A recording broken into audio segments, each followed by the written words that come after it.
భగవంతుని దగ్గర ఏ ఊరట లభిస్తుందో భక్తుడి దగ్గర ఆ ఊరట లభిస్తుంది. రూపం దీహి, అలా నేను తయారు కావాలి. రూపం దీహి అంటే ఎవరు చూసిన అబ్బాయి ఎంత బాగున్నాడో అనాలను కాదు దాని ఉద్దేశ్యం. రూపం దేహి అంటే నేను నిన్ను ఉపాసన చేసి నిన్ను చూసిన వాళ్ళు ఏ శాంతి పొందుతారో నన్ను చూసిన వాళ్ళు ఆ శాంతి పొందేటట్టుగా తయారు కావాలి.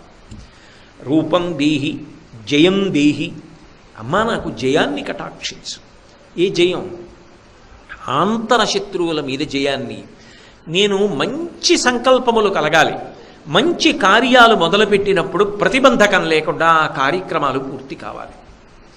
అంతేగాని ఓ 10 మంది పేర్లు రాసుకుని వాళ్ళందరి మీద శత్రుత్వం పెట్టుకుని వాళ్ళందరినీ జయించాలని అర్థం లేని ఆక్రోశాలు పెంచుకోమని కాదు దాని ఉద్దేశ్యం. జయం దేహి అంటే ఆంతర శత్రువులను గెలవాలి. మంచి సంకల్పములతో మంచి కార్యక్రమములు చెయ్యాలి. జయం ఎక్కడా దానికి?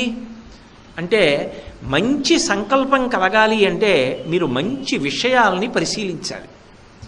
ఒక మంచి క్రతువు చెయ్యాలి అని అనుకున్నారనుకోండి, అసలు ఆ మంచి క్రతువు ఏమిటి, ఎలా చేయాలి అంటే దానికి 10 పుస్తకాలు చదవాలా? చదవాలంటే దాని మీద అనురక్తి ఉండాలా?